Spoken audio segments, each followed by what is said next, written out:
A Mysterious Governess for the Reluctant Earl. Written by Abby Ayles and published by Starfall Publications. Enjoy. 1. Lord Grimshaw, you must understand that this is very unorthodox. I can't imagine how that could be, Sebastian Blackburn, the Earl of Grimshaw, stated with a huff of irritation. I am certainly not the only one to come and seek a governess through you. Of course not, my lord, the solicitor replied, pushing the spectacles up his nose. That is the main purpose of our establishment, of course. I only mean that asking various governesses here to be interviewed by you personally is very unorthodox and quite possibly not possible on such short notice. Well, Grimshaw said, doing his best to keep a steady voice. How much time would you find sufficient if you cannot procure prospects today? Would tomorrow give you a sufficient amount of time? A week would be more reasonable, Lord Grimshaw. Well, I don't have a week, Grimshaw said, standing up in the room. The solicitor sat back in his chair in response to Sebastian's physical presence in the small office room. It is your fault I find myself here. I asked you to procure me a governess, and in less than a year she goes and elopes. I obviously can't count on you to pick a proper candidate, so here I am to do it myself. This trip to London has already been inconvenient enough. I want to be done with the whole thing in no more than 3 days' time. The solicitor moved the glasses on his nose once more. He didn't particularly enjoy being reprimanded in his own office, but nothing could be done for it. Many young ladies would take up these governess jobs only long enough to see themselves properly wed. Though a resignation in less than a year was unusually quick, it was a common occurrence for a governess to give up pupils for marriage. I am very sorry that Miss Watts left your service. How about you tell my 2 girls how sorry you are? In the last 2 years they have lost a mother, and now their governess. Perhaps if you will not furnish me with candidates to interview myself, I will just take you with me back to Brighton Abbey, so that you may look into their dew eyes and explain why they have had no womanly figure to support and guide them these last 4 months. I assure you that won't be necessary, Lord Grimshaw, the solicitor said, shuffling papers on his desk. I am sure that I will be able to find several candidates ready for your approval by tomorrow morning. The solicitor was feeling rather terrified from the Earl's commanding presence and was willing to do whatever it took to pacify the man. Lord Grimshaw nodded in approval with a grunt, before turning to retrieve his beaver fur hat and cane. Then I will arrive promptly tomorrow morning at 9 o'clock, and I expect to have several options to choose from, he announced in a less harsh but still demanding voice. Of course, Lord Grimshaw. It is our passion to make sure all our clients are pleased in every way with any employment they need filling, the solicitor said, standing and reciting the business motto. Sebastian stormed from the office and building onto the busy streets of London. He looked either direction at the various people walking along the road before donning his hat. Need a cab, my lord? A small voice called up to him. He looked down to inspect the eyes of the dirty orphan waiting expectantly. Sebastian expected he hoped for a penny in return for his aid in procuring a carriage for hire. All right, sure, Sebastian said as he studied the boy. The small child's face brightened to finally get an affirmative answer. Sebastian had no doubt it was one of the few he had gotten all week. The child was scarcely a skeleton. Despite his malnutrition, he donned his own ragged cap and ran out to the muddied and filth-filled street to hail a carriage. It only took a moment for the yellow carriage pulled by a single horse to be called over by the boy. Sebastian had to admit he was quite proficient at his job. As the carriage pulled to the side of the raised sidewalk so as to keep the Earl from soiling his leather boots in the street, the boy opened the door and removed his hat, bowing in respect. For you, my lord, he said. Sebastian reached into his pocket and pulled out a 6pence to give the child. He supposed the boy had held out his hat for the money, not expecting someone of his class would be willing to put it directly into such a dirty hand. Instead of placing the coin in the hat, however, Sebastian knelt down to the child's level. Grabbing the boy's dirty thin hand with his own white-gloved one, he placed the coin in his palm. I would hate for it to fall out of the hole in your cap, Sebastian said, motioning to the worn headpiece. "Thank you, my lord." The boy was so overcome with excitement at the money he could scarcely breathe. Sebastian ruffled the boy's matted brown hair and smiled at him before raising himself back up and entering the carriage. "Where to, Governor?" the driver called from his high seat in front of the box. "Grand Hotel, Covent Garden," Sebastian responded without fanfare as he settled back into the carriage seat. He was vastly irritated to spend even one more day in London, but there seemed to be nothing to do for it. He had trusted a solicitor once, though he wasn't entirely sure if it was that exact man he had met today as he had accused, to procure a governess for him. If there was one thing that Sebastian Blackburn, Earl of Grimshaw, had learned in life, it was that if he wanted something done properly, he was going to have to do it himself. The following morning, Sebastian walked into the employment office satisfied to see a row of ladies seated and patiently waiting. He could easily already mark several of them off his list of candidates, as they were far too handsome to look upon. He wasn't about to allow his future governess to catch the eye of a local gentleman again. His girls had suffered enough without the loss of yet another motherly figure in their life. He would settle on a lady that would not only excel as a tutor, but also one that looked so demure as to never risk leaving again. Sebastian was shown into the same solicitor's office. He spoke rather nervously as he shuffled through his papers and made room for the Earl at the desk. "I have a list of all qualified ladies. All are in need of employment and able to travel as far distance as is necessary. I have assured all of them that this governess position is not a temporary one and dedication is required." Sebastian nodded his head in approval. He was aware that he could be a quite severe-looking man, so he attempted to soften his look. It wasn't easy when he was in such a sour disposition already. He never liked travelling to London. There were far too many people. "Please do send the first one in," Sebastian said, taking his seat in the solicitor's chair behind the desk. The man only hesitated for a moment before nodding and leaving the room.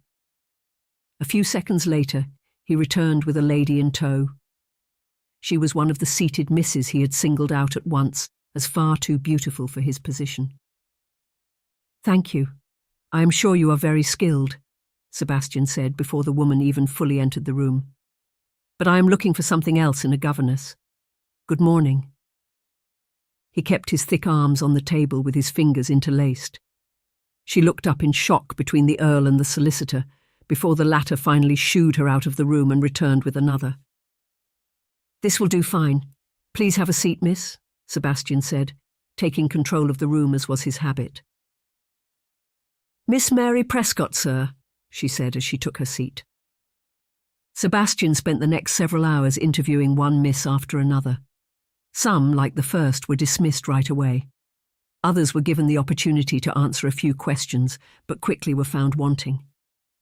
Sebastian was just beginning to lose hope when Miss Hannah Jacobson made her way into the room. He looked her over, finding her features very satisfying to his needs. Her dress clearly stated that she was of a lower class. Not only was it extremely plain and not of the fashion he had seen as of late, but it was also altered along the edges. He could scarcely make her face out between the large white cap she had completely covering her head and the wide-brimmed spectacles that obscured the rest of her face. "Miss Hannah Jacobson," the solicitor said before leaving the room.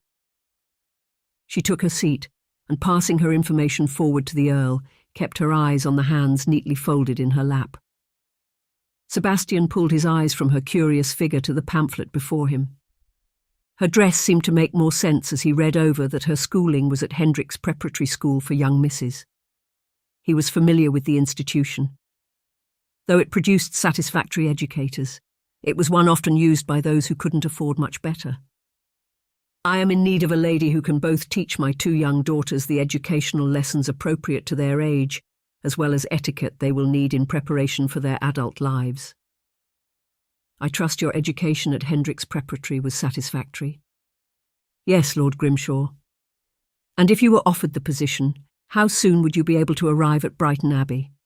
Of course I would pay for your transportation," he added with a wave of his hand. "I could leave as soon as needed, or as soon as it is convenient for you," she replied with her head still down. He didn't rather like how dull and sullen she seemed. He wondered how that would fare with his girls, who were often rambunctious and feral. Though on the other hand, he thought perhaps her demeanour might have an influence on them. "I see here that Hendricks first put you with the Baron Edgley. I see you spent almost a year there, but I see no reference." "That is correct," she said, as her eyes met his for the first time since entering the room. "Could you perchance tell me why your post terminated with the Baron, and perhaps why there is no reference?" Sebastian said, a little more severely than he had meant to. He was just frustrated, not with the miss, but with the fact that this was yet another red flag against yet another unqualified governess. "Perhaps you know the Baron," Hannah retorted, not yet ready to answer the question. "No." "Oh, well, my ward was their son, Joseph. He took ill quite suddenly, and after several months without recovering, they thought it best to dismiss me. Both Baron and Baroness Edgley were beside themselves with worry over Joseph, and I didn't feel it appropriate to ask for a reference in such a time." "Why did they not supply one upon your dismissal?" "I suppose it was just the stress they were under. I think the Baron forgot. He had so much on his mind, you see." Sebastian thought this over and considered it to be a suitable reason for not giving a reference. Hannah Jacobson didn't seem like the type of girl who would fail in her job as an educator if her school marks were any indication. "Well," the Earl said, standing up. Miss Jacobson did the same. "I have seen as much as I think I need to. You are hired. I will arrange a coach to collect you and your belongings first thing tomorrow morning." "Tomorrow morning," Hannah said, surprised to not only get the job with such a dubious work history and suspicious explanation of it, but to also start right away. "You said you were available, did you not?" Yes, of course. I would be happy to begin as soon as you wish. I was just surprised is all," she added with a shy smile. She looked down from the Earl, no doubt to hide a blush behind the large ruffles of her cap. He couldn't help but wonder later that day if it was actually dimples he had also seen along with the rose on her cheeks. 2. Hannah had told herself numerous times it would be better to acquire a post outside of the city she had been born in. She needed to get far enough away that the reputation that Baron Edgley was spreading wouldn't reach. She grabbed her one small suitcase and locked the door behind her. More than anything, she was in great need of the income this opportunity would provide. She learned to live frugally from a very young age, but it still had not prepared her for her 6-month period without a job. Of course, she could have always gone to her aunt and uncle and asked for help if she really needed to. It was something she would not consider, unless she was near death, however. They thought they were being kind when they sent her off to Hendricks Preparatory School. It had relieved her own parents of at least one of the 7 children at that time. Now her mother's brood was boasting 12 children. Her aunt and uncle were satisfied in their charitable duty to send her, the eldest, off to receive a proper education and the promise of employment afterward. Hannah began her education at the age of 11. From that moment on, every waking wish for her and every other girl at that school was just to be freed upon their 18th birthday. Unlike so many who died of malnutrition or sickness in the cramped quarters of the ill-heated school, Hannah had made it to her 18th year. She was promptly removed from school and placed in the Baron's home. How something so horrible as that school could have furnished her a post even more horrifying was more than Hannah would ever understand. They clearly cared little for the homes they were sending their wards to. Hannah could only hope that her new station would be an improvement on her last, and she could again send money back to her family who needed it so desperately. She watched the countryside pass by out the window of the public carriage. She was happy to be in the box instead of sitting outside with the cases as 2 other men had done for the cheaper fare. In the carriage, she was squished tight up against the window to avoid all contact with the gentleman next to her. She would have rather not been smothered into a vehicle with 5 other bodies, only one of which was another woman, for the duration of the ride. She could have no opinion on the matter, however, as it was her employer who had furnished the arraignment. Hannah thought on the Earl of Grimshaw as dusk was beginning to set on her day-long ride. She wondered what sort of a man he was. He had seemed quite fierce at their one and only meeting. He was such an imposing figure, even the solicitor had seemed to shrink away from him. Lord Grimshaw reminded her quite a bit of the teachers from her past, quick to strike the hand and slow to show any amount of kindness. It seemed an insufferable idea to go to a house that seemed much like her childhood upbringing. She had no choice in the matter. She had extinguished all her reserves and had already been turned down for 6 different positions in London, either from lack of reference or worse, from word-of-mouth reference from the Baron himself. At that moment, while she was lost in thought, the gentleman who had fallen asleep next to her began to slouch in her direction. Hannah stiffened as his arm came in contact with hers. Hannah did her best to lean farther out of the window. Even the mere innocent touch of a sleeping man was enough to make her wish to scream in fear. Her nose was already freezing from the cool breeze blowing by in the darkening outside world. She didn't care if her nose fell off from the cold. She would hold herself outside the carriage as long as necessary, till the man righted himself again. Finally, just after midnight, the coach stopped at the gates of Brighton Abbey.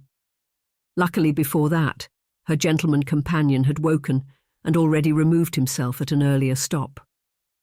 Even with the added space in the carriage, when it was her turn to dismount, she couldn't help but breathe a sigh of relief. She thanked the man who handed her chest down and began the walk through the gates to her new home. She couldn't see much of it in the darkness. Thankfully, some lights were still in the windows guiding her way. Just as she came to the front of the house, a woman came around the corner. Hannah sighed in relief to see that she would not have to sit outside and wait for the house to awaken to be let in. She smiled gratefully at the woman and followed her to the side of the house where the service entrance was. Inside, she could see the lady much clearer. She was no doubt in her late 50s and covered her head with a large laced cap as Hannah did, though Hannah was sure for an entirely different reason. "I am Mrs. Brennan, the housekeeper," she said as she wiped her nose against the cold. "Come inside quickly, child, and make yourself warm. I insisted that David keep the fire warm until your arrival." "Thank you, Mrs. Brennan. That was most kind of you," Hannah replied, grateful for the warmth. "Come and sit, and I will have some tea and sandwiches brought down. Please don't go through such trouble on my account. If you would just show me to my quarters, I will not keep you up any longer." "Nonsense, at my age one doesn't sleep much anyway," Mrs. Brennan said, as she eased herself down into a chair in front of a warm hearth. Hannah couldn't have been more appreciative of the light meal and warm drink brought by one of the maids. She made a mental note to repay the kindness at a later date. "Now," Mrs. Brennan said after she finished her tea, "Lord Grimshaw will see you tomorrow in the morning room after breakfast. 9 o'clock sharp, do you hear?" she warned with a wagging finger. "He doesn't like to be kept waiting." "Yes, ma'am." "The Earl would like to personally give you the details of your duty and the parameters of your stay at Brighton Abbey. After this, I will take you to see your new pupils and a short tour of the house. It would do you no good to see it now." "How will I find my way to the morning room?" Hannah asked. She had seen very little of the estate in the dark, but what she did see was quite massive. She was sure it was an easy enough thing to get lost in its expansive halls. "Mary will bring you your breakfast in the morning. She will be able to help you on." "Thank you, Mrs. Brennan. This is a far better welcome than I could have ever wished for," Hannah said, grateful from the depths of her heart. The following morning, Hannah woke early in the privacy of her own room. It was nothing she had ever experienced before in the whole of her life. Whether it was sharing a bed with siblings, the massive dormitories of her school, or the servant quarters of the Baron's London home, she had always had at least one companion in her room. It all seemed very quiet to her as she got out of bed and dressed for the day. The first thing she did before even the maid could enter was replacing the hair cap and thick glasses that served no purpose but to hide her face. As she finished this, a soft knock came at her door. Hannah wrapped herself in her shawl before cracking it open. Seeing that it was indeed the maid with her breakfast, she opened the door all the way to let her in. "I'm Mary," she said cheerfully as she set down the tray. You will be Miss Jacobson." "Just Hannah, please," Hannah said as the maid turned to inspect her. She let out a giggle. "I've never seen someone so young wear a cap. And why do you have it on before you're even dressed?" she asked, motioning to the nightgown that Hannah was still in. "I was just a bit chilled this morning," Hannah said by way of excuse. "Well, I'll have the warm water coming up for you next. Can you start the fire, or do you need help?" Hannah looked over to the small mantel with the cinders from the fire that had glowed upon her entry the night before. Next to the hearth was a basket filled with more wood and small scraps to start the fire with. Hannah could barely contain her own joy. Having a fire to warm herself by was a treasured event. "I can manage it on my own. I only just woke. Is there a bucket I might sweep the ashes in?" "Don't be silly," Mary said, waving her off with another laugh. "The chambermaid will come around and take care of all of that." Hannah wasn't used to having breakfast brought to her, or maids to clean up after her. Even in the Baron's house, such things couldn't be afforded, and Hannah was expected to take care of her own needs and eat her meals with the rest of the staff. "I don't mean to make work for others," Hannah said. After all, it was something that had been beaten into her, quite literally growing up.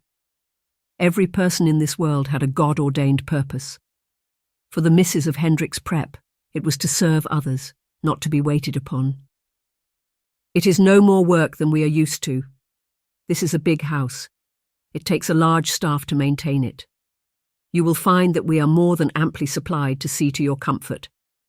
In that way, you will be able to focus all your energy on Lady Caroline and Lady Rebecca. At least that is what the Earl wishes." "Well, if it is Lord Grimshaw's instructions, then I won't interfere," Hannah said rather reluctantly. Mary gave her one last welcoming smile before she went on her way out of the room and to the rest of her duties. By the time that Hannah had finished the fire, Mary was back to deliver the warm basin as promised. "Thank you," was all Hannah could manage before Mary was on her way again. The house may have been fully staffed, but it was also a very busy place. Hannah peeked out of her room and saw the bustle of several other servants going about their daily duties. Returning to her private room, Hannah washed, feeling most refreshed after such a long trip, and dressed in her simple grey muslin dress. She wrapped her neckline with her cotton fichu that was long enough to tuck through her bodice and double as her apron over her skirts. She did her best to smooth out any wrinkles in both the cotton fichu and dress that had occurred in the time in her chest. Finally feeling herself fully put together, Hannah sat down to take her breakfast. She was happy to see a steaming pot of tea, toast and fresh marmalade. She was feeling quite spoiled as she ate her toast and took in the sights around her. Along with her bed, there was a cabinet to place her garments in, a small table and a mirror. Additionally, she had her breakfast table and chair, and an alcove with large windows. After finishing her breakfast, she walked over to the window to get a better idea of the grounds around her. Hannah's breath caught in her chest as she looked out the window at the rich green forest that lay beyond the manicured gardens of Brighton Abbey. She was sure she understood why it was called such a name now. The sun seemed to touch every top of every tree, extending across the vast array of vegetation that surrounded the house. Hannah had never seen so much green in all her life, all in one place. It was a most enchanting sight to see. Reaching down, she unlatched one of the windows and let the fresh air in. She was sure even the air smelled better than it did back in London. She closed her eyes for just a moment as she soaked in all the smells and sounds that seemed to engulf her. Finally glancing down to the watch at her waist, she was startled out of her relaxing meditation. It was now 9:15. Panic seized her in realizing she had 15 minutes to get her person to the morning room. Worst of all, she had forgotten to ask Mary how to get there. If her first impressions of the Earl, not to mention the housekeeper's warnings the night before, were any indication, Hannah had a feeling he would not take her tardy appearance lightly.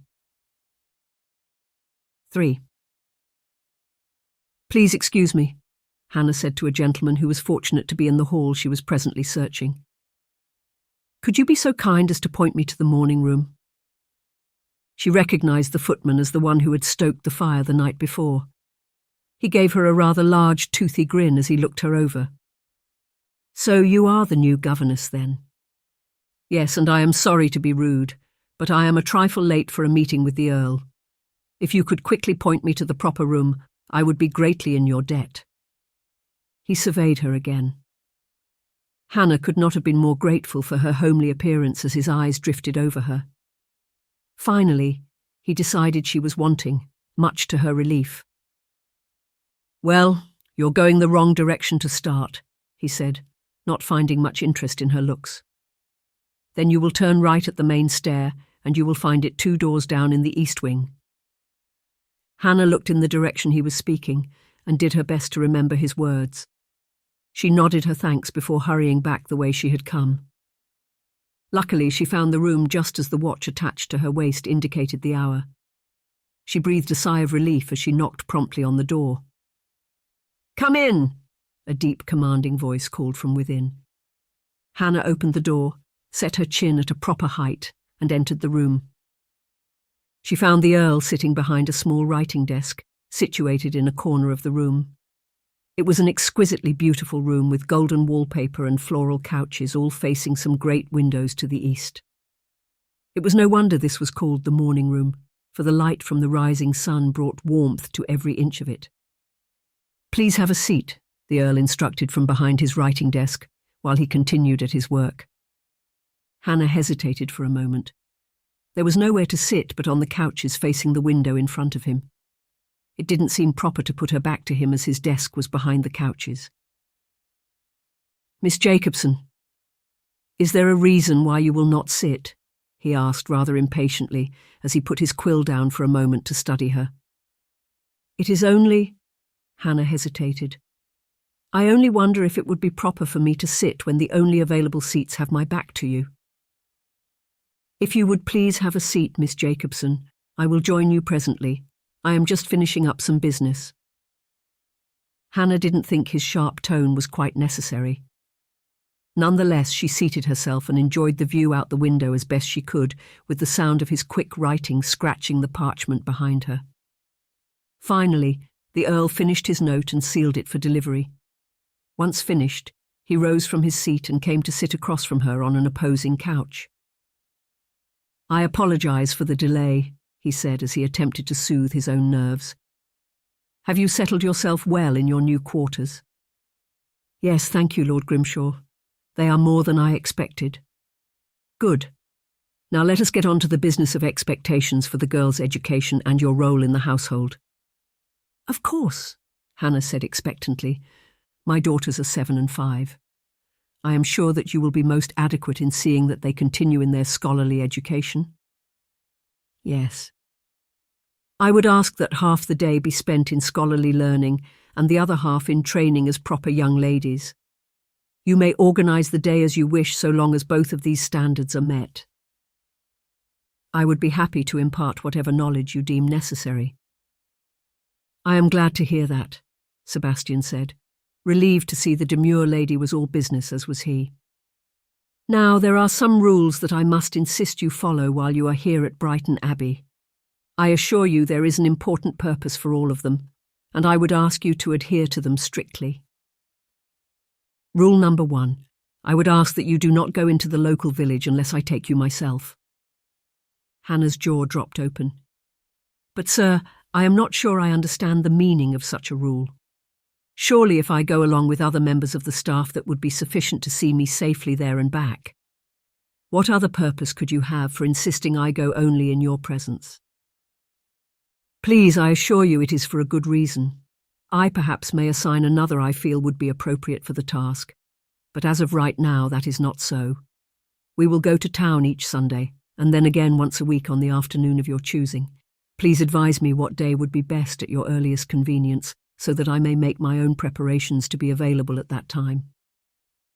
Hannah was utterly shocked at his demand as well as his delivery of it.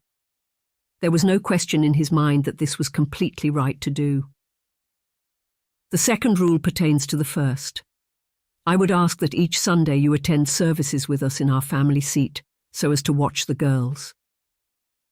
Hannah was growing increasingly nervous with every rule he announced. Would he insist she be in his presence at all times? Despite her fear, she simply nodded in acknowledgement. Third, because I am alone in the house with the girls most of the time, I allow them to join me for evening meals. I would ask you to also be in attendance for dinner. Lastly, he continued without waiting for her to reply, while you are here in my employment, I must insist that you do not consort with any members of the opposite sex within the town or the staff, unless approved by myself. Consort? Opposite sex? I am not sure what you are inferring, Lord Grimshaw, Hannah said, now having heard far too much. But I am a respectable lady. I am not inferring anything, Miss Jacobson. I am sure you are, and I would never suggest otherwise. I am merely informing you of these rules for the benefit of my children. How could that possibly benefit your girls? I am afraid you will just have to trust me on this one, the Earl of Grimshaw said with a stoic face that gave nothing away. Hannah wasn't sure if she felt more shocked, hurt or insulted after her meeting with the Earl of Grimshaw. How could he have sanely asked such things of her? She had hoped that this time around she would leave her employment with a promising referral. How could that ever be the case when she couldn't bring herself to agree to such rules? Of course, she understood the necessity of grooming the girls both in their education and in preparation for their lives as proper young ladies.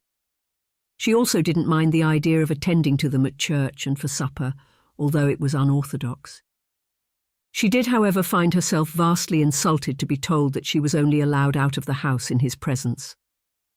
How dare the Earl infer that she would have inappropriate interactions with members of the male staff and therefore forbid any interaction whatsoever? It was just the same physically demanding presence of her last employer.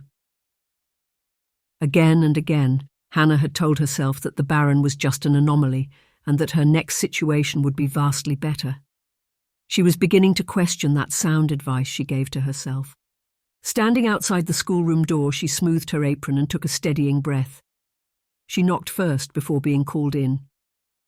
"Good morning, Miss Jacobson," a kind-eyed young girl said, coming to stand in front of her. She motioned for the two small girls to stand. Hannah took the moment to look her pupils over. They both had the black hair that matched their father. In fact, everything about their demure, sombre faces reminded her of the Earl. She was immediately drawn to the youngest of the two, who looked up at her with the largest brown eyes she had ever seen before. "I am Abigail, their nurse. This is Lady Caroline, and the little one there is Lady Rebecca," the young girl pointed out to Hannah. Hannah was surprised that such a young girl was their nurse. She looked to be no more than 16. She wondered if that perhaps explained why the Earl had insisted that it was Hannah who tended to the girls outside of school instead of their nurse. "It's very nice to meet you, Abigail, as well as both of you, Lady Caroline and Lady Rebecca," Hannah said, smiling down at her wards as soothingly as possible. "If it is all right with you, I would like to assess what your last governess has already imparted to you before we begin with our own lessons. Would that be all right?" Both girls first looked at their nurse. Even at her young age, it was clear she was the only consistent mother figure they had had thus far in their lives. Abigail gave them an encouraging nod, and both girls turned to their new governess, ready for the task. "Our last governess would have us sit at the table over there," Lady Caroline said by way of being helpful, as Abigail excused herself from the room. "Thank you, Lady Caroline," Hannah said as she scanned the room and began to take in its layout. There was a bookshelf amply supplied with resources for Hannah to comb over and use, a warm fireplace to be used in winter months with a comfy chair for her to sit in and read to the children.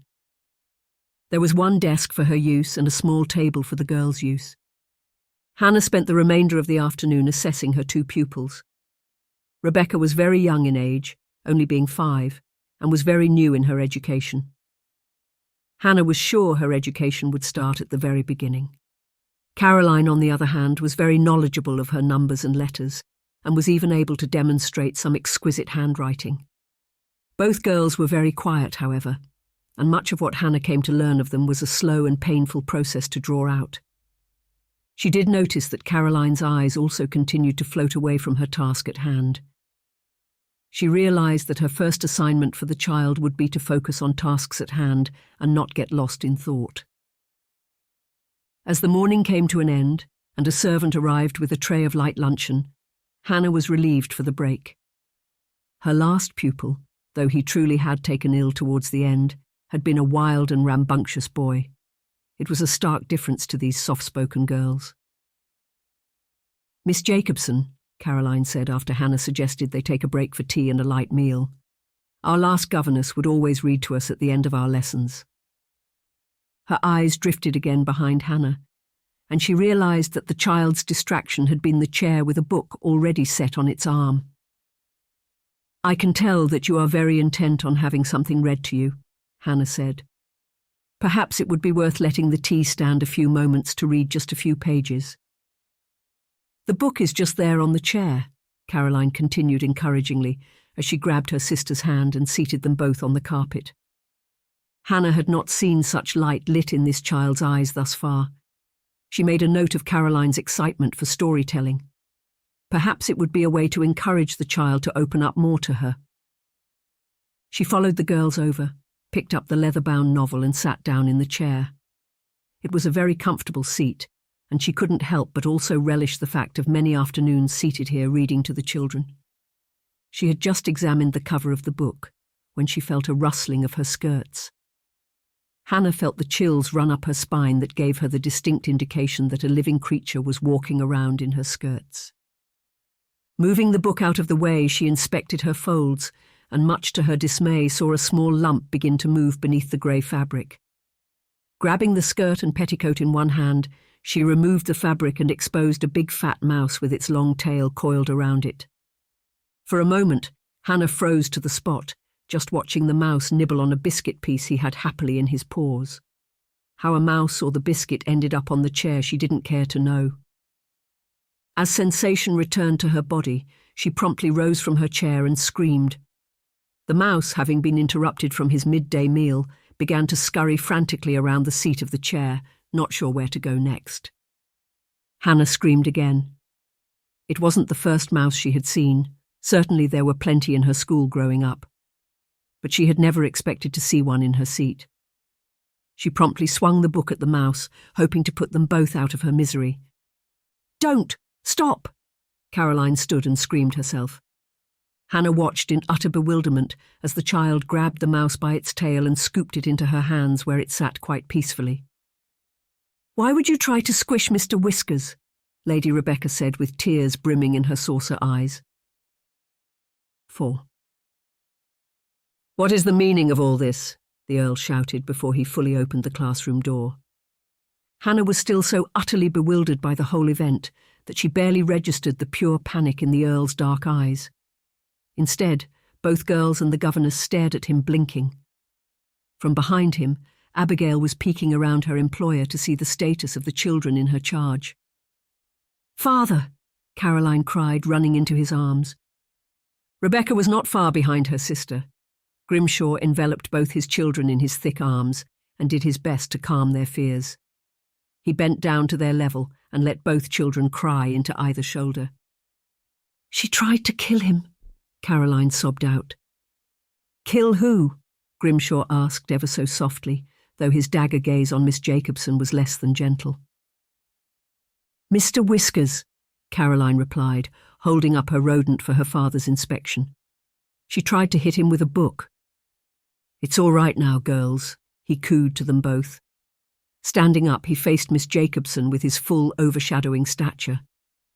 "Miss Jacobson, I can understand why you might scream at the sight of Mr. Whiskers, but I assure you he is just a pet. If you would but leave him in his proper container, you won't even have to think about him. There is no need for you to cause the pet any harm." Both girls came to their nurse's side. Though Rebecca was 5, she was still small enough that Abigail could pick her up into her arms. It was hard to know his family status, as he was seated in my chair under my skirts and not in his container as you said is his home, Hannah shot back, completely infuriated that he was chastising her for her actions. "What would you have me do when finding a rodent in such a place?" she added, crossing her arms. Hannah would not allow herself to be bullied by this man. She had had quite enough of that at her last employment. Grimshaw turned his gaze back towards his two daughters, and immediately both of their matching chocolate eyes hit the floor in guilt. He turned, now shadowing them in his displeasure. For a man who had once spoken so softly to the children, his voice was now deep and full of anger. "Is that true? Caroline? Rebecca?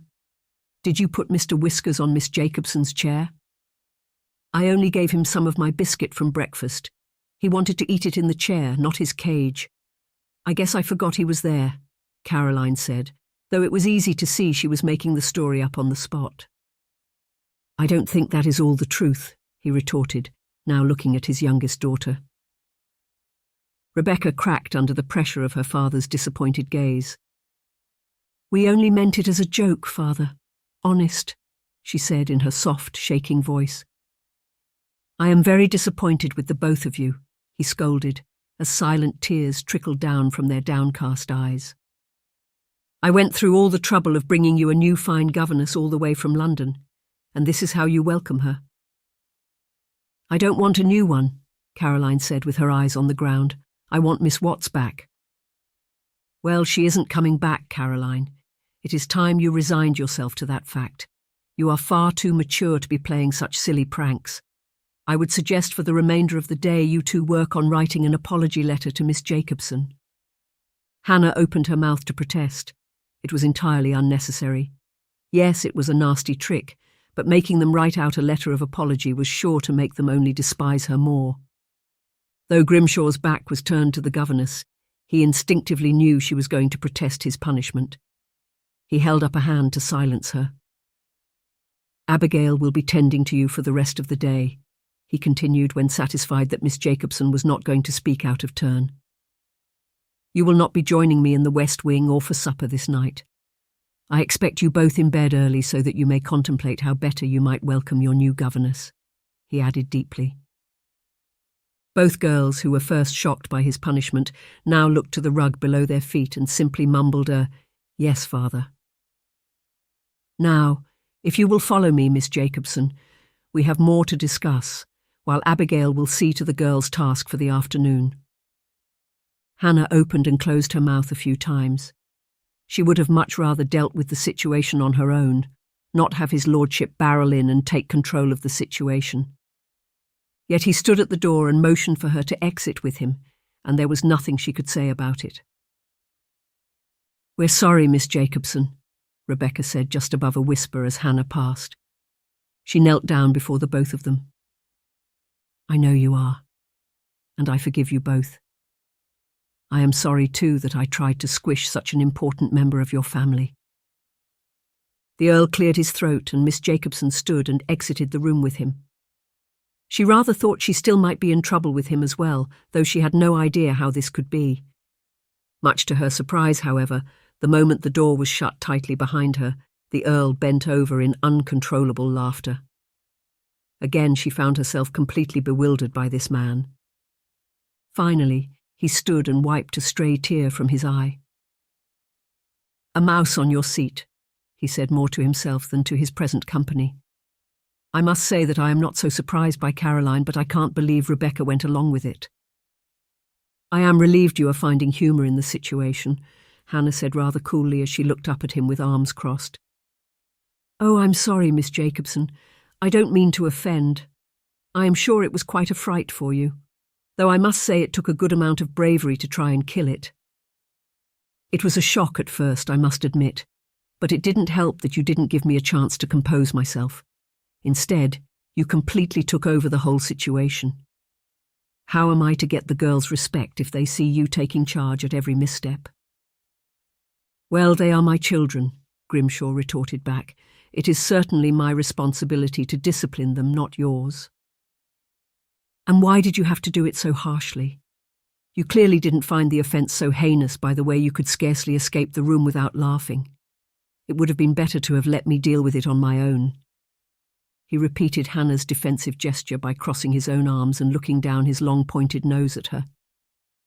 "I was only trying to help. Perhaps if you hadn't screamed so, I wouldn't have felt the need to come running and intercede. Hannah took a step back from their argument and tried to see things from his side. Of course he would have run in, fists at the ready when it came to his daughters and a supposed encroachment on their safety. She had seen how gentle he was with them, and clearly he loved them far more than she had ever seen in her last employment. His daughters were treasures, and he took his responsibility as their father very seriously. "I apologize, then. I shouldn't have been so cross with you.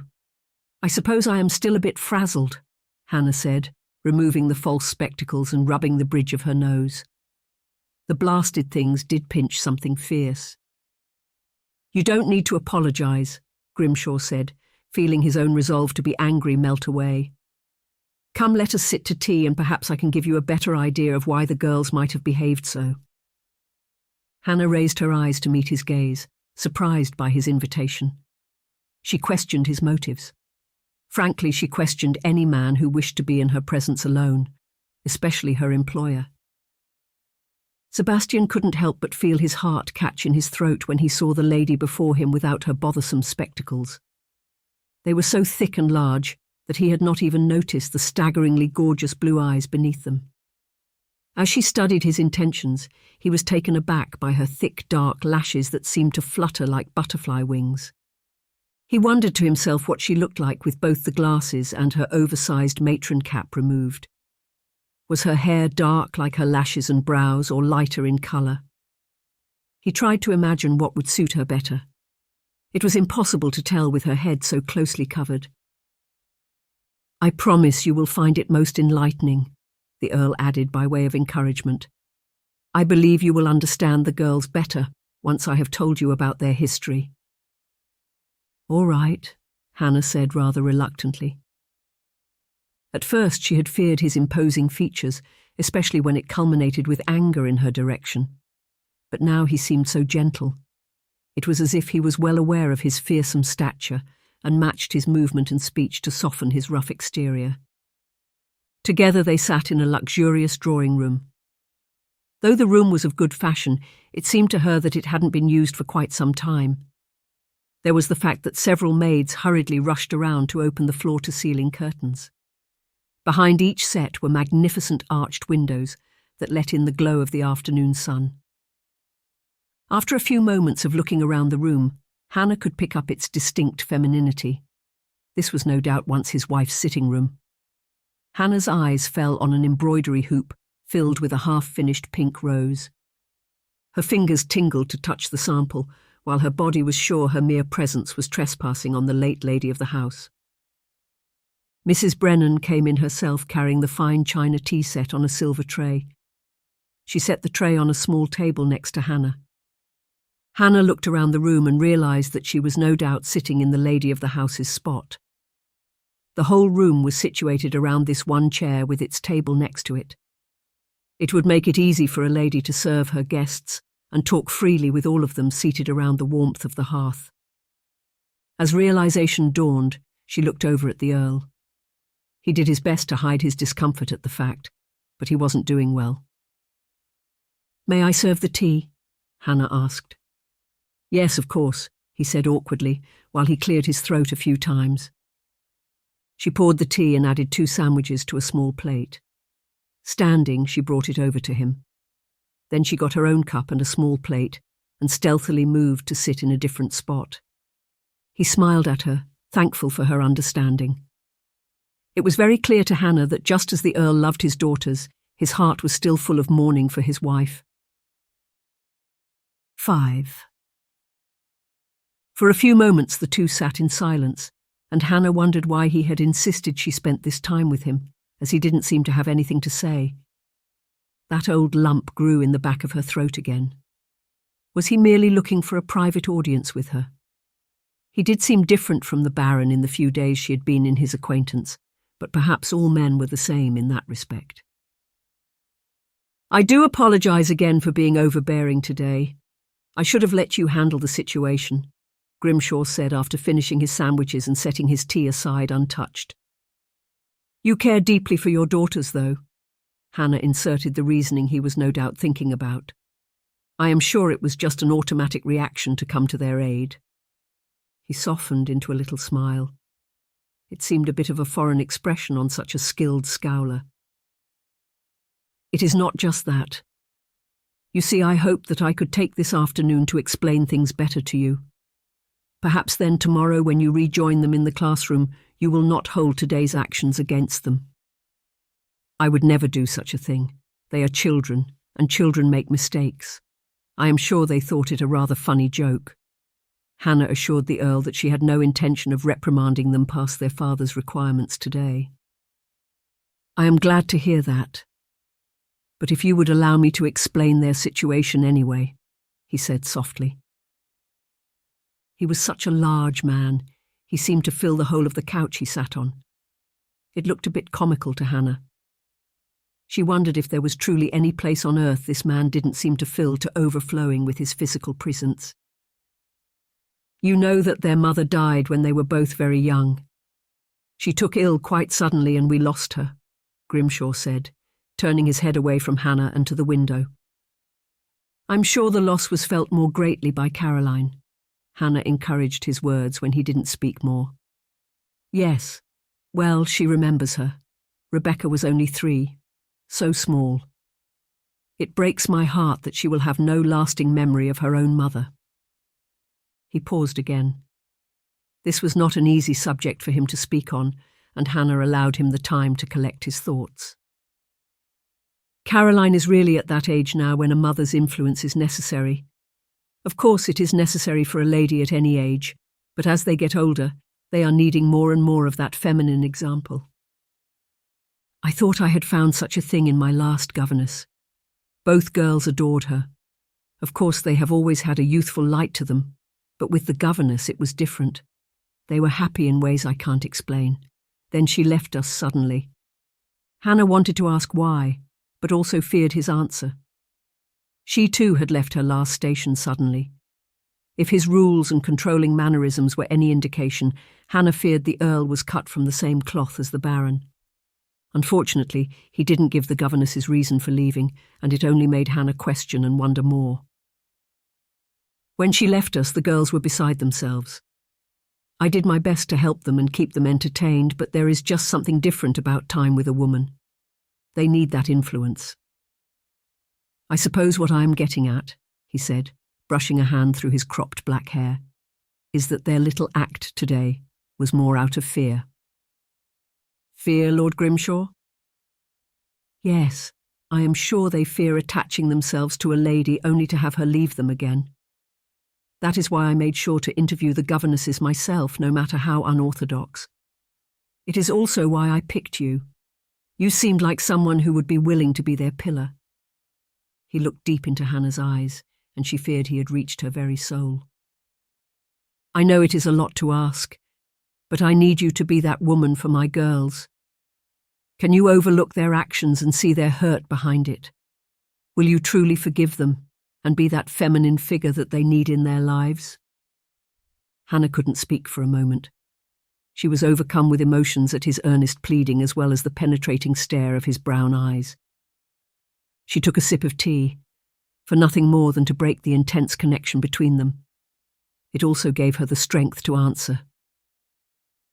"I am honoured that you would put so much trust in me. I promise you, Lord Grimshaw, I will do everything in my power not to let you or the girls down." Lord Grimshaw seemed to visibly relax at her words.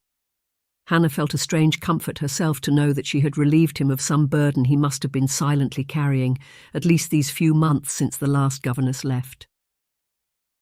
"Now, if you would please excuse me, I have some work to do in the West Wing." Hannah stood up in unison with him. "And what shall I do for the rest of the day, since you have seemed to relieve me of my pupils?" "Whatever you want. Of course, please stay to the estate grounds," he added as an afterthought. "But other than that, you are free to explore and settle yourself in. Naturally, you are still most welcome to join me for dinner, even with the girls absent," he added, before bowing and leaving the room. Hannah didn't answer him. With his words, she felt the claustrophobic grip of his controlling rules again. She wasn't allowed to leave the estate. He may have merely requested her presence at dinner and not ordered it, but it still brought back terrible memories of her last post. She would not be joining him for dinner without the presence of the girl's innocent eyes on them. Instead, she would take the opportunity to explore the house more, then take a quiet meal in her room before preparing how to go about the next day's classes. The following morning, Hannah was ready to get to work. She wasn't used to having idle hands. She had spent the remainder of yesterday afternoon in her room and took her evening meal there as well. It made her quite restless to have nothing to do but look over the things she brought. She did take a short walk around the manor, but didn't feel very comfortable doing so. In her last house, she had been so busy seeing to the needs of her pupil and avoiding the Baron that she had never left the few rooms that necessity dictated she be in. Hannah was happy to see that she got to the girls' schoolroom before them the following day. It would give her time to organise it to her liking. Already she had assessed the girls' weaknesses and strengths and had organised lessons for the next few months. Whether it was because of the movement of heavy books and furniture or the fact that the days were beginning to warm up in earnest, either way, Hannah was feeling quite warm in her linen gown and a cotton cap. She would have loved to take it off, for she truly detested the item, as well as the fake spectacles that pinched at her nose and gave her a constant headache. She could do nothing for it, however. Of course, she felt no need to hide herself from the children or their nurse, but there was always the possibility of Lord Grimshaw bursting in again. Already his overbearing status and demanding rules made her wary. She would not give him even the slightest reason, as the Baron had claimed she did for him. "Good morning, girls," Hannah said as her wards were shuffled into the room by their nurse. They both stepped in, curtsied with eyes on the ground, and mumbled their salutations. Hannah suspected they were prepared for a severe reprimand or perhaps sour disposition in the least after yesterday's events. "I thought we might start the morning with a story, if that's all right with you," Hannah said. Both girls simply nodded timidly, with Rebecca looking to her older sister for a cue. "Don't worry, I've already checked and made sure that Mr. Whiskers is happily secured in his cage," Hannah added, hoping her little joke would brighten the girls' mood. It didn't, however. "Come now," Hannah said, crouching down before them. "Why such sad faces?" Hannah was doing her best to be soft-spoken and kind to the girls. It was much like encouraging a skittish cat to a bowl of milk. "Will you be leaving us now, as Miss Watts did?" Rebecca finally asked softly. "Because of our nasty trick, that is." "Oh, no, my dear," Hannah responded, taking the little girl's hand. "It will take much more than Mr. Whiskers to scare me off." "She didn't leave because of Mr. Whiskers," Caroline said. "She left because she found a beau. Mr. Collins, who also goes to our parish," she explained. "I see. I had no idea. And I suppose you cared for her very much before she left." Both girls nodded in unison. Rebecca's big brown eyes were filling with tears. Hannah was sure the girls were still hurting deeply at the loss of their governess. No doubt they had hoped to start things on a bad foot so that Hannah would be cruel to them. It would be a lot easier to let a mean governess go than one they had grown to love like their last one. Before we continue into the story, make us a favor. Hit the subscribe button. This way we will be able to create more audiobooks for free for you. Thank you again. Now, back to our story. Hannah's heart ached for them. She would not be cruel to them, however. Instead, she would show them the abundance of motherly love that they were missing, and also show them that no matter what, she would be consistent in their life. "Well, I can assure you I have no plans to leave any time soon. I rather hoped you two would be okay with that. I think we could all have great fun together." Rebecca rubbed an eye with her still cherubic hand to brush away a betraying tear and softened into a hopeful smile. Hannah was relieved that at least one of the girls was willing to open their hearts to her. "In fact, I must confess I was inspired by Mr. Whiskers. I have brought with me a relatively new set of stories. They are written by a lovely lady named Beatrix Potter. Do you know them?" Both girls shook their heads, Rebecca intrigued and Caroline still determined to be distant. "Oh, splendid," Hannah said, rising to stand. She kept her hand in Rebecca's and ushered them over to sit by the hearth. She lifted up the pillow and inspected the seat dramatically before sitting down. It got a small giggle out of the youngest. Now her first story is about a very naughty bunny named Peter Rabbit, but I thought we might start with a story you would find more interesting called The Tailor of Gloucester. Hannah settled into the chair and flipped through her cloth-bound collection of stories until she landed on the third one. She showed the introductory picture to both girls. It was a small mouse seated on a spool of thread reading a paper. In this story, a tailor is desperately struggling to get his work done on time. Luckily, he has some very kind mice that live in the dresser and help him with his work. By the time Hannah finished her story, both girls were enraptured with the story and the little characters. Even Caroline, who had tried so hard to stay distant, couldn't help but feel the excitement of the enchanting tale. "Perhaps if I leave my sampler in Mr. Whisker's cage, he will finish it for me," Caroline mused when the story was over. "He would just shred it and make a bed out of it like all the other fabric we give him," Rebecca responded. "I am fine with that too. Then I wouldn't have to work on it anymore." "I think it is wonderful that you have already started a sampler, Caroline," Hannah responded. "You must be very skilled to already have one started so young. You must show it to me after our penmanship." Caroline held her head a little higher at the compliment. She had only started the sampler right before Miss Watts's departure, and had refused to continue the work after she left. But now, hearing that she was quite advanced for her age, she had the sudden desire to pick it up again. 6. As it was Saturday, Hannah finally got her first relief from teaching the girls. It was not as wanted as she had expected. Within the Baron's home, Hannah counted down the days until she would get her day off from educating the pupil who was just as much a handful as his father. After teaching the girls for almost a week, Hannah could easily say she had enjoyed every moment of it and had no desire to depart from them. Much to Hannah's surprise, she also found herself enjoying her evening supper at the Earl's table. Both of them seemed to focus more on the girls than anything else. She couldn't help but admire the man for his dedication to his daughters and real interest in their lives.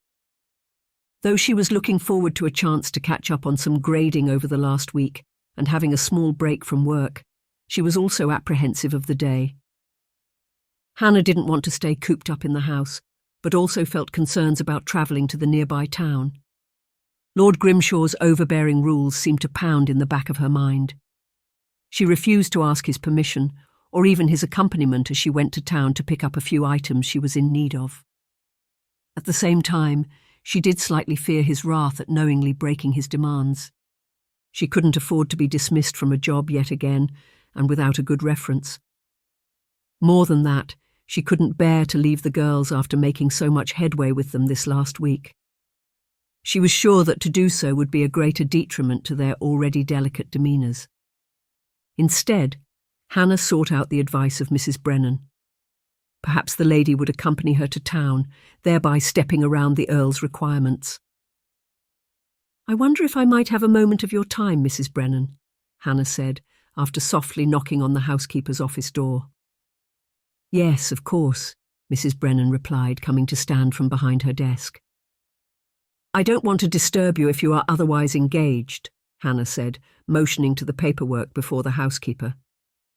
"Nonsense, I was just thinking it might be a good time to take a break."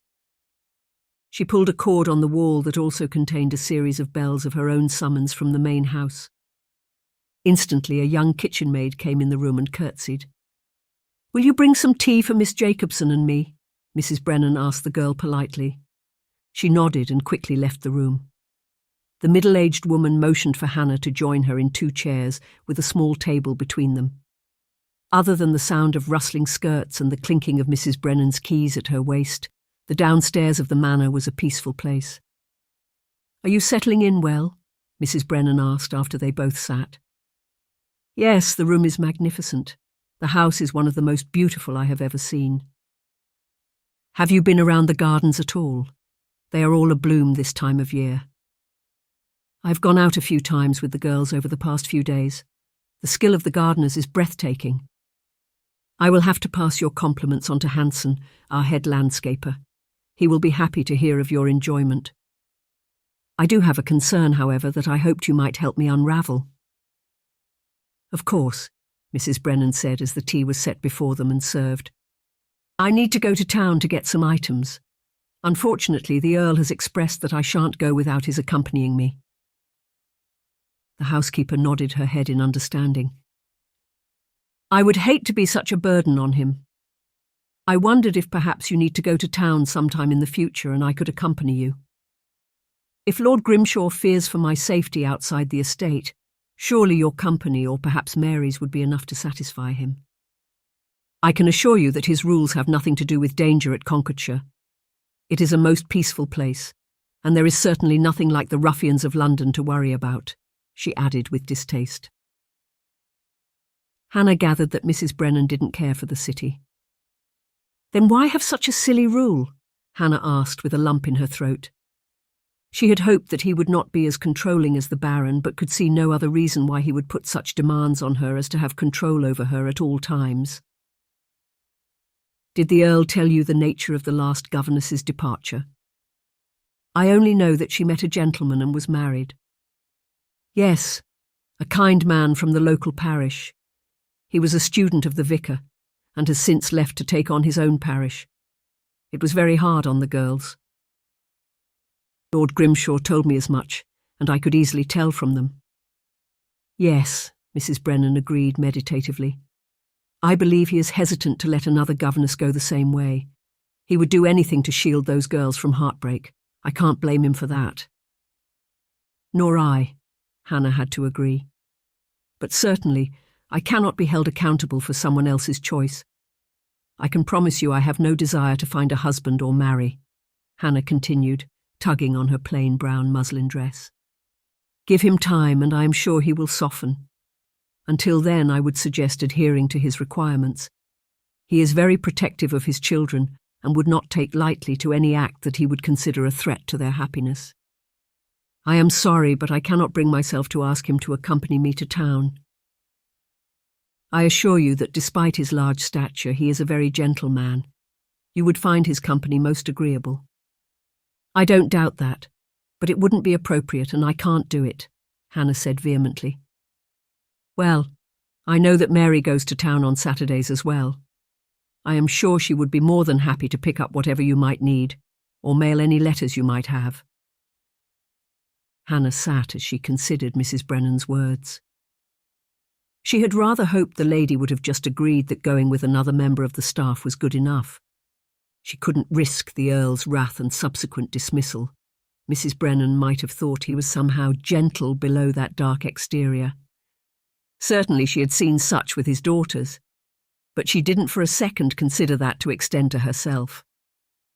If her only two choices were to be subject to a private audience with the Earl or being confined to the manor as a prison, she would have to take the latter.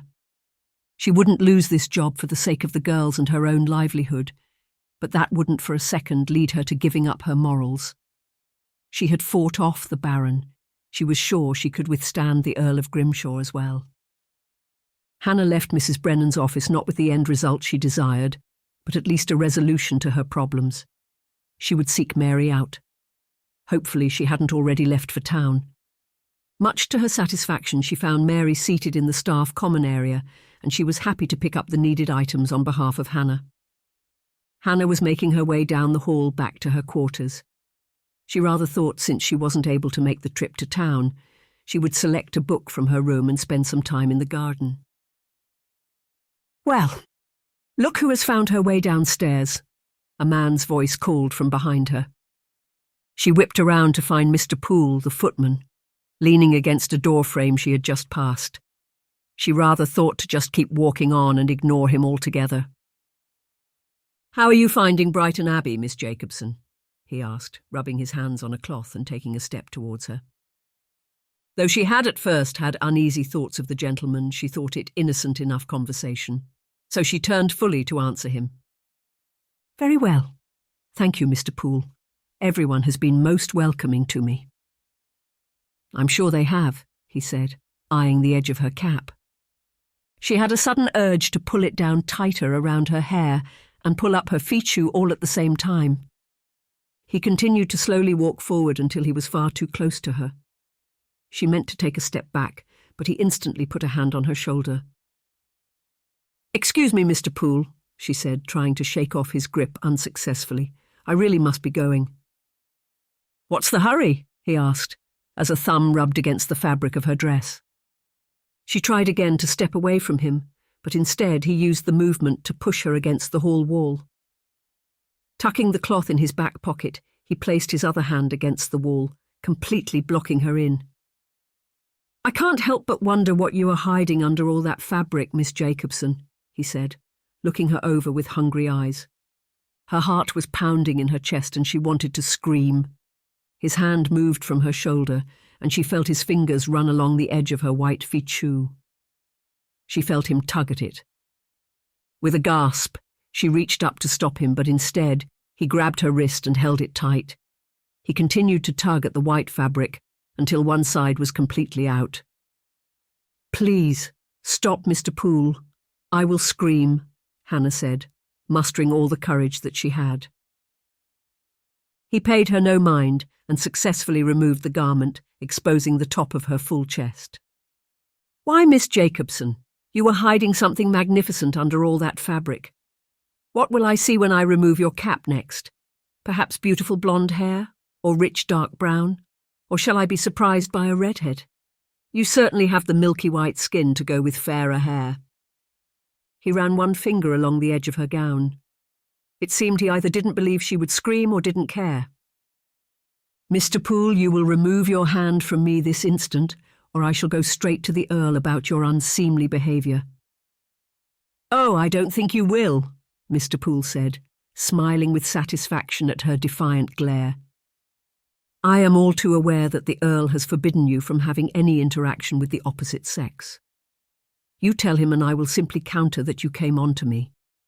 Who do you think Lord Grimshaw will believe more, a long-time employee or the new governess?" Hannah opened and closed her mouth a few times in panic. Mr. Poole was absolutely right. If the Lord confronted them both, who was to say that he would believe her? Mr. Poole smiled in satisfaction, knowing that he was right in his line of thought. "Now take off that cap for me, so that I may finally learn the colour of that hair. I believe that will be a good place to start anyway."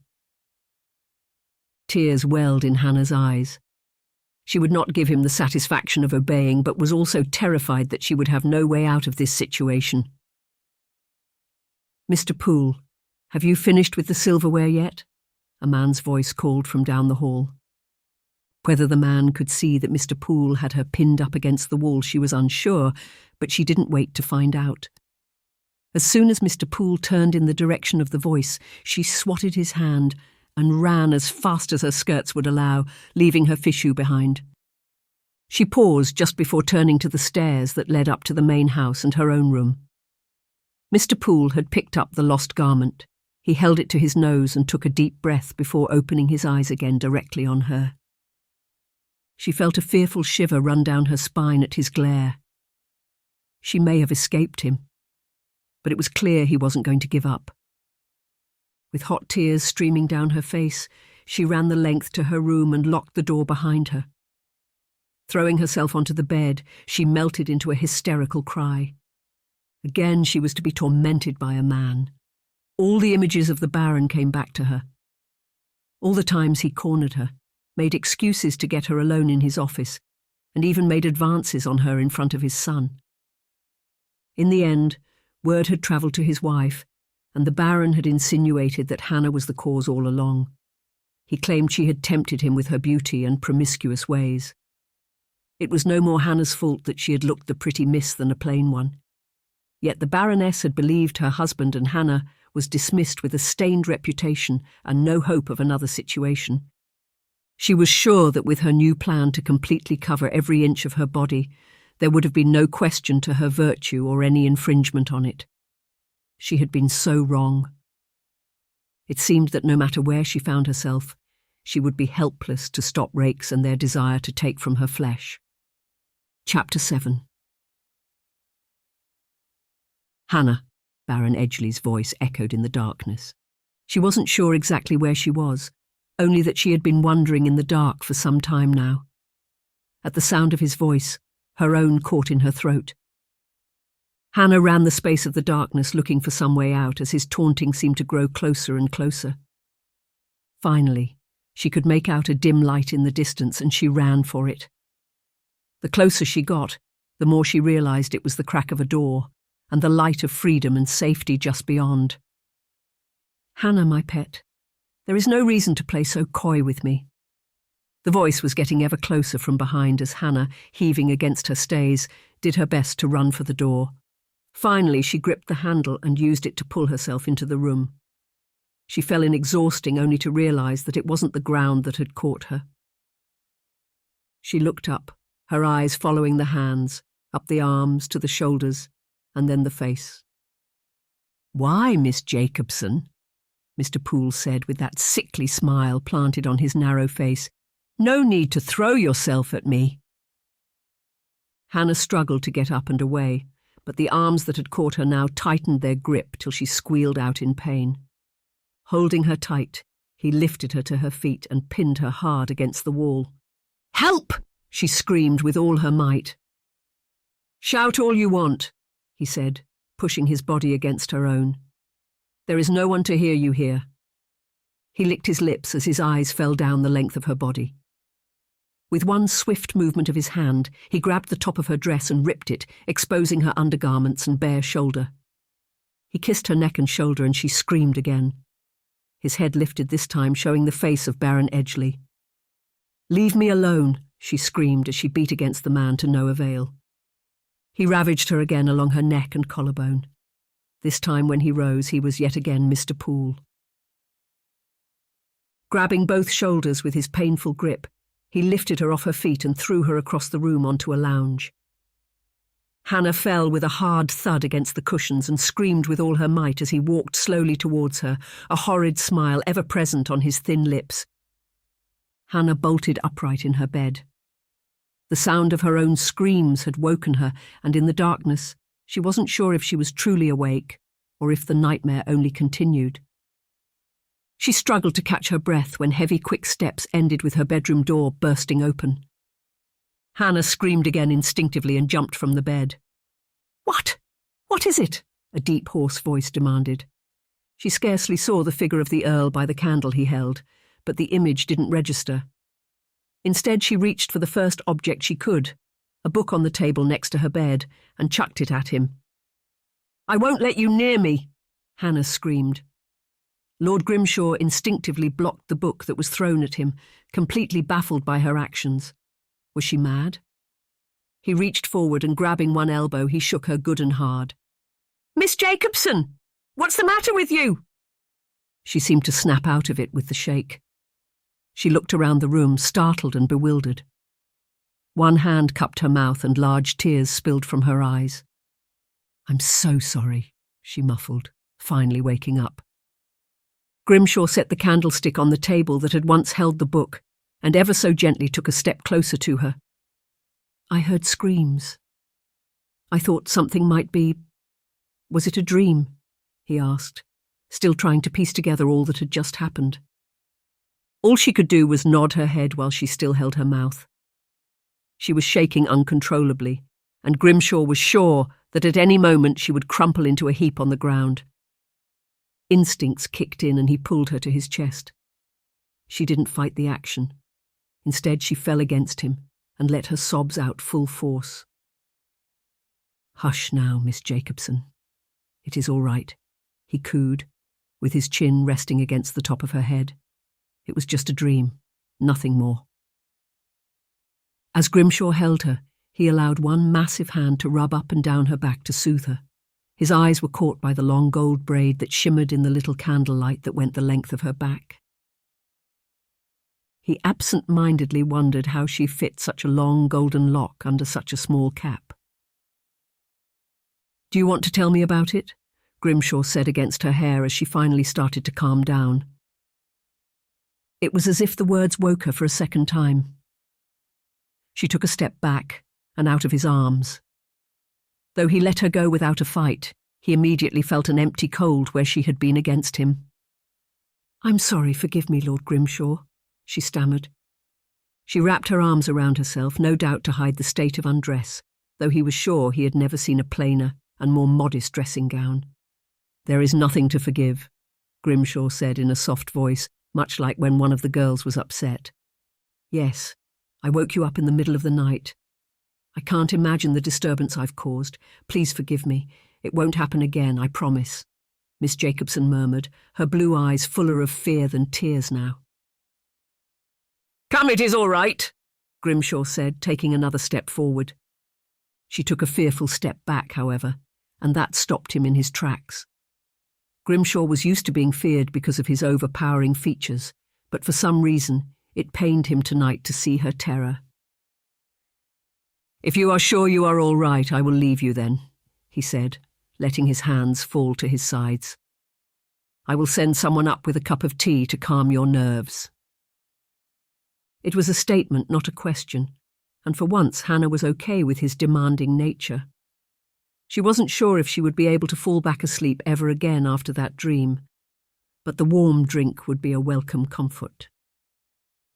"Would you like me to also leave the candle?" he asked, his big brown eyes seemingly full of compassion. She should have said no. She had candles already in the room, but this one was already lit, and that brought her comfort too. "Yes, please," Hannah said softly. Lord Grimshaw nodded in understanding. He turned to leave, but turned back around. "If you ever need to talk about—" He hesitated. "Anything. I am here to listen."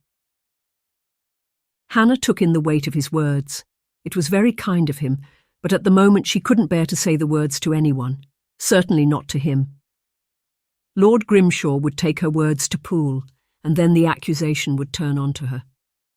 All she could do was nod before watching him leave the room with a soft click of the door behind her. Grimshaw was feeling rather ridiculous with himself as he fixed his knot after his valet had done it. Nothing seemed to be sitting right this Sunday morning. Try as he might to tell himself that it had nothing to do with Miss Jacobson joining them in their pew today at church, or the fact that since his sudden encounter with Miss Jacobson last night in her room, he hadn't been able to shake the memory of her from his mind. Something in him had changed or perhaps opened again when he held her in his arms while she cried. He shook off the notion, however. No doubt it was just manly desires. After all, without all those frocks to cover her up, Miss Jacobson was actually quite pleasant to look at. He didn't care a whit for her beauty, however. The day his wife died, he swore there would be no other for him. Of course, Lady Grimshaw had only encouraged him to find a mother for their children on her deathbed. He would hear none of it. She had smiled at him in that knowing way and weakly passed a letter off to him. "Just in case you change your mind," she had said in her weak voice before giving way to coughs again. Grimshaw had looked at the letter in his hand, and were it not for his wife's presence, he would have immediately thrown it into the fire. It was titled, "To Lord Grimshaw's Future Wife." He had shoved the note into the top drawer of the dresser in his wife's room, and had not thought of it again until this moment. His mind mentally saw the sealed letter again, and wondered over the words inscribed on top. He reassured himself again. There would never be a future wife for him. He had had his happiness, and though it was fleeting, he had 2 beautiful girls to show for it. That was enough for him.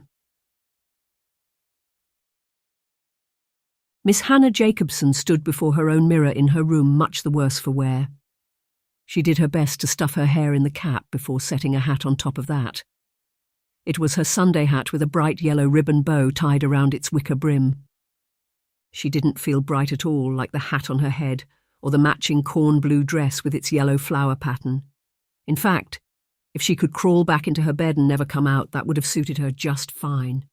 Of course, the girls would be waiting for her.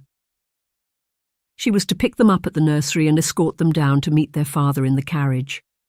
Together they would ride into town and attend the weekly services. Hannah would have said that she was rather settling into her life at Brighton Abbey up until yesterday.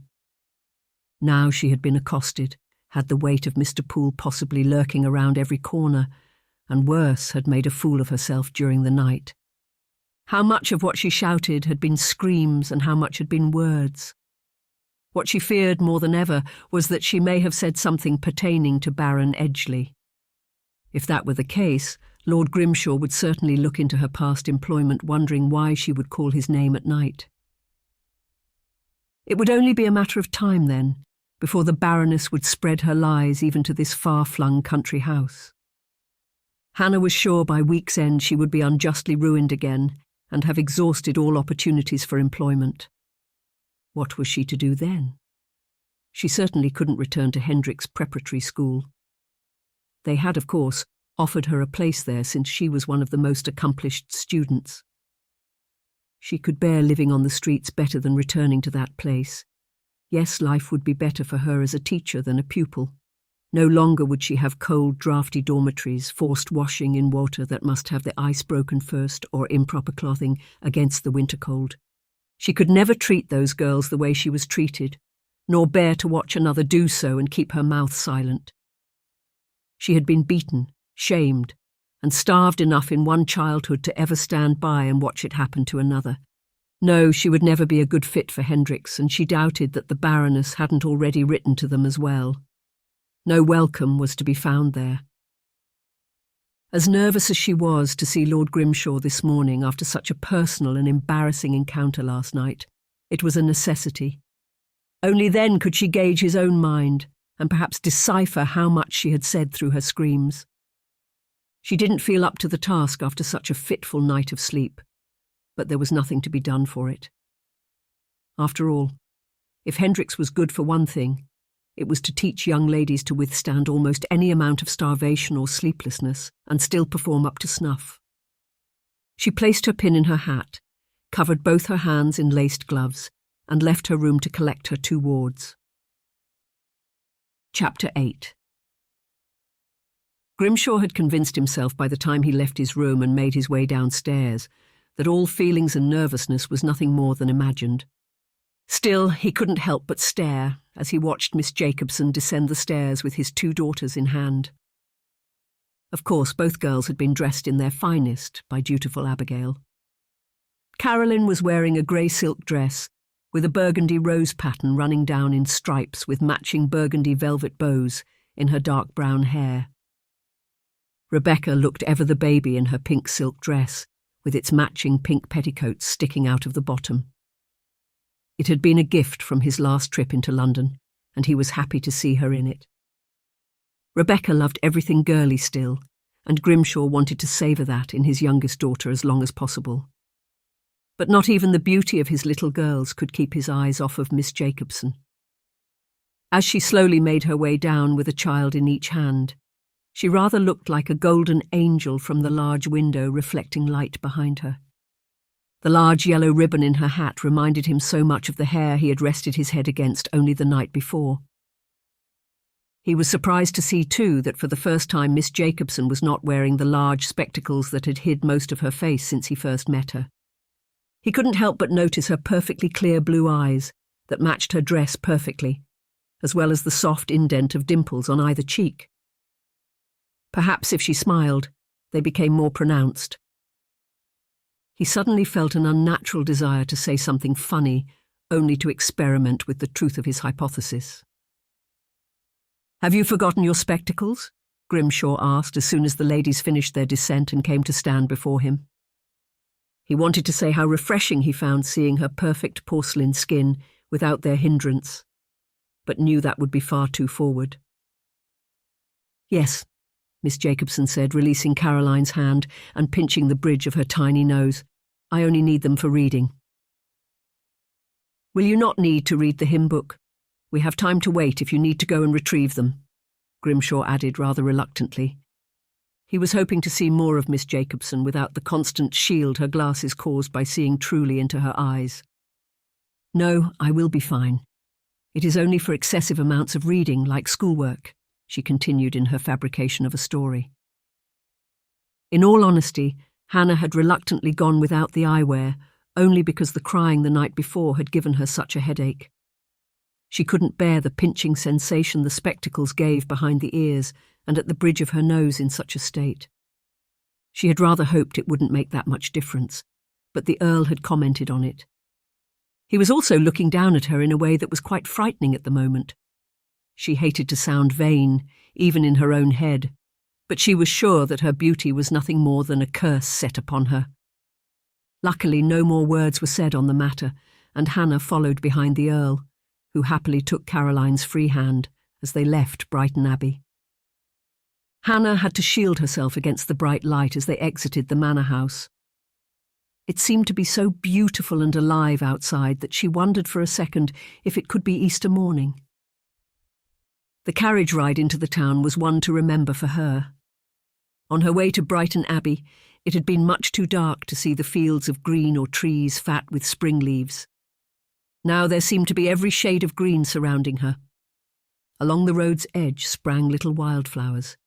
Hannah wondered if she might take the girls to pick some in the afternoon. As the town came into view, Hannah couldn't help but feel a little excitement. She was finally seeing it for the first time. It resembled more of a quaint village than a town, with only one main street that led to a large square. In the middle of the square was a communal well, and behind that stood the stone church. It was by far the finest building in the village. It was made even more beautiful by the plump purple wisteria that climbed up its side. Hannah couldn't help but breathe in the fresh new life that seemed to rain down on her with the rays of sunshine as she exited the Earl's fine carriage. Already there was a steady stream of villagers in their Sunday best, greeting the vicar at the door and making their way into the church. Upon their exit, the carriage driver continued on, no doubt to a stable to settle the 2 white horses that galloped with great majesty. The Earl led the way as Hannah followed behind with one girl in each hand. Rebecca was clinging to her in a loving way. Caroline, on the other hand, hadn't quite warmed up to Hannah yet, though she did stay dutifully by her governess's side. Rebecca was young enough to love almost anyone unconditionally. Caroline, on the other hand, still remembered well the bitter sting of one abandonment after another, and Hannah was sure that it would be a much more delicate process for her to open her heart again. Hannah should have not cared a whit for such a thing. Certainly her teaching at Hendricks was to do her job most professionally and without emotional attachment. Such things were only a hindrance and inappropriate in the eyes of her childhood instructors. Hannah found, quite oppositely, that it was the emotional connections that truly helped her wards to grow into well-rounded human beings. Hannah studied the rest of the congregation as they entered the chapel.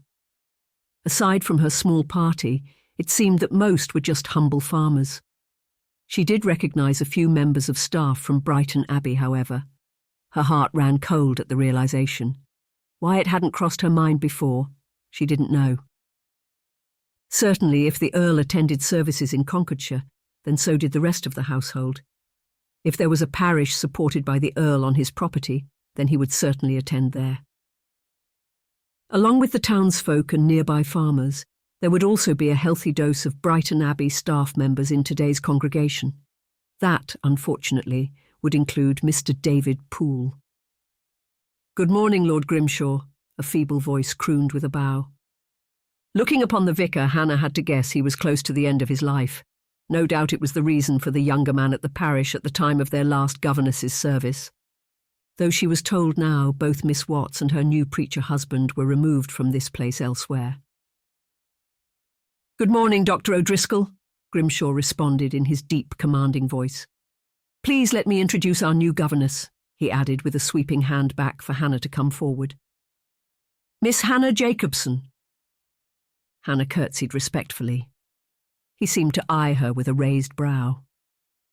Perhaps Dr. O'Driscoll was just as wary of her due to past governesses brought to his service. "And where do you hail from, Miss Jacobson?" he asked in his quaky voice while folding his hands in front of his plain black preacher's garb. "I was born and raised in London."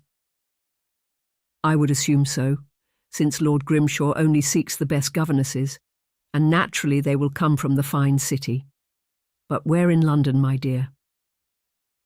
Already she could see that she was about to be sized up on account of her heritage. She had none to speak of, and though this man was of the cloth she suspected by his downcast eyes, he planned to judge her by it. Most of my childhood was spent in Hendrick's preparatory school for young misses. My aunt and uncle were kind enough to sponsor me thus, Hannah said in hopes of dodging the question. Ah, I know the school well. It is one of the few fine establishments left, he said now by way of informing the Earl. So often now these schools have gone soft on their wards and forgotten the necessity of a proper upbringing in humility and the good word. Hannah did her best to hide the overcast shadow on her face at his words. They had certainly endeavoured to teach these two things by way of regular beatings, humiliation and starvation. It was clear that the Reverend was of the same mind, spare kindness and quicken the rod. I can promise you they were most thorough in both aspects, Hannah said with a sour taste in her mouth. Dr. O'Driscoll gave a nod of approval and a gruff grunt. At that moment, Hannah realised that the Earl was studying her most pointedly. He seemed to be searching for a way into her own mind. She looked away quickly, unable to hold such a penetrating stare. They made their way into the cool chapel along the flagstone walk, past the pews already filled with Brighton Abbey's household and farmers. Hannah could see that at the front of the chapel were seats much more sparsely filled. The dress of the people in these pews was more refined as well. She supposed these were the few townsfolk that had a slightly better standard of living than those who sat farther behind. Here the ladies' dresses were of a finer quality and prettier colours compared to the demure counterparts behind. Their noses were also distinctly higher than those behind them. The Earl ushered them to the front pew and then stepped aside to allow the three ladies in his company to take their seats first. Hannah had a strange sense of protection as the Earl took his spot at the end of the pew. She hadn't seen Mr. Poole among the congregation as of yet, but it still brought her comfort to be enclosed with no chance of someone coming to her without first having to go through Lord Grimshaw. The sermon itself was rather dull as she expected after meeting Dr. O'Driscoll. He seemed to have a great passion for reproving sinners, and he seemed to find all women fitted in this category. With such views on the female sex, Hannah couldn't help but wonder how he must have felt when his pupil had announced a desire to marry Miss Watts. It was an excruciatingly long sermon for Hannah that rather reminded her of the time she spent in Hendrick's. She couldn't help but be proud of the two girls at her side, who both sat with hands delicately folded in their white lace gloves, their gazes held steady on the face of the preacher. It was only after the sermon, when the Earl's party rose to leave, that Hannah was particularly aware of all the eyes on them.